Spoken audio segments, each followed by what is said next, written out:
Today, we are diving deep into one of the most powerful, gut-wrenching modern fables out there, A Monster Calls by Patrick Ness. This is a story that really makes you ask, what's the scarier monster? The one that comes to your window at night or the one that's already living inside your head? All right, let's get into it. It all kicks off with this line, which is just perfect. The monster showed up just after midnight, as they do. Right off the bat, we know we're in a world where monsters are a fact of life. They're almost mundane, they're expected, they even have a schedule. So the story isn't about if a monster will come, it's about why this one has. And boom, the monster shows up, right on the dot, 12:07 a.m. It's come for a 13-year-old boy named Conor O'Malley, who, let's be honest, is already trapped. He's living one nightmare, and he's being haunted by a completely different one. So let's just take a second to look at Conor's world because, man, is it suffocating. His mom is really sick and the treatments aren't going well, so he's had to grow up way too fast being the good boy who handles everything. At school, it's even worse. He's basically invisible to everyone except the kids who want to hurt him. And on top of all that, there's this recurring, absolutely terrifying nightmare, the one he can never ever talk about. His life is just a total pressure cooker. So you've got this kid, right? He's already dealing with the monster of his real life and the monster from his dreams. And then a third one shows up, a literal one. An ancient, massive yew tree from his backyard rips itself out of the ground and walks up to his window. And that's the real question, isn't it? What could this new monster possibly want from him that's worse than everything he's already going through? But here's the thing. This monster isn't what Conor expects. It's not here to fight his bullies. It's not here to scare off his strict grandma. Nope. This monster is a storyteller, and it's come to make a strange and very dangerous deal. And here are the rules of this terrifying game. The monster tells 3 stories. Simple enough. But then it's Conor's turn. He has to tell the 4th story, and it can't be just any story. It has to be his truth, the one thing he's most afraid of even thinking, let alone saying out loud. And if he refuses, well, the monster says, then I will eat you alive. It's an absolutely impossible choice. Face the ugliest part of yourself or, get eaten. And the monster is super clear about one thing. These are not your average bedtime stories. Stories are dangerous. They're wild animals. They can change things, wreck things, and hunt down the truths we try to hide. And these 3 stories, they've been chosen specifically to do just that.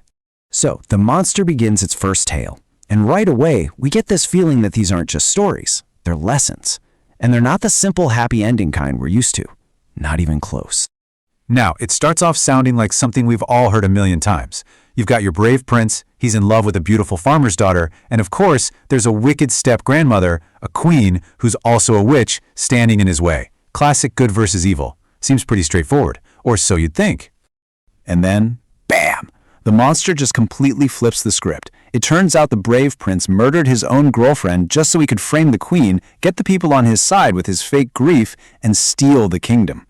The evil witch queen, she was totally innocent of that crime. And this is where we get the monster's first crucial point. So here's the lesson. The world isn't black and white.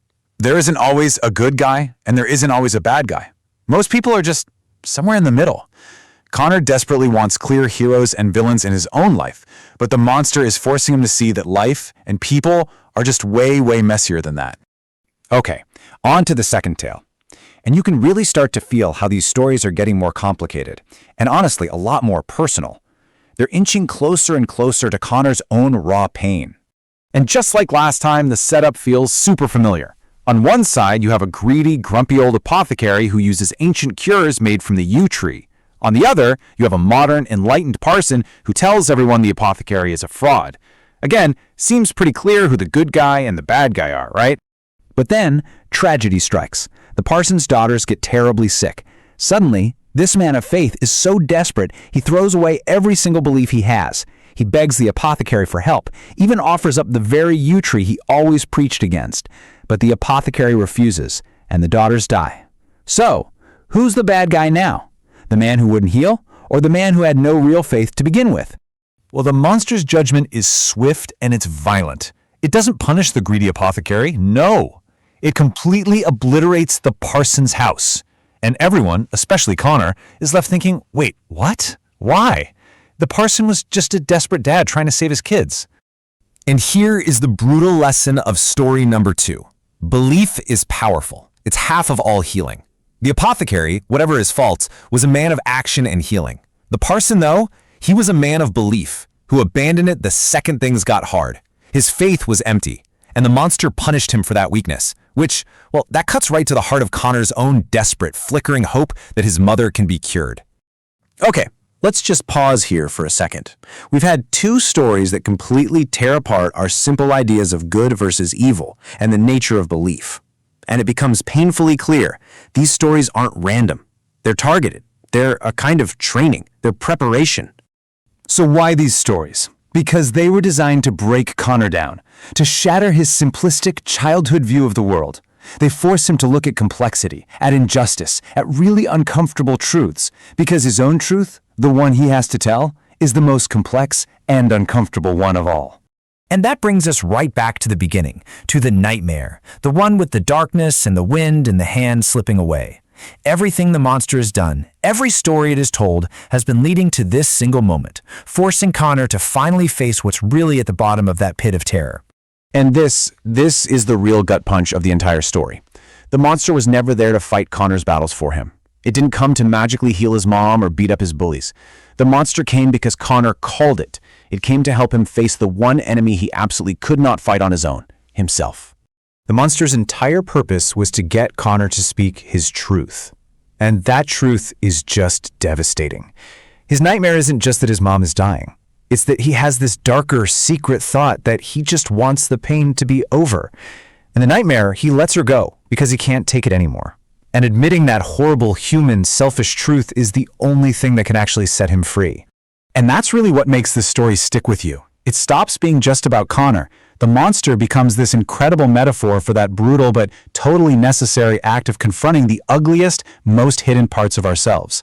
And so the story leaves us with this final, haunting question. If that ancient monster came walking for you at 12:07, what would your truth be? What would you tell it?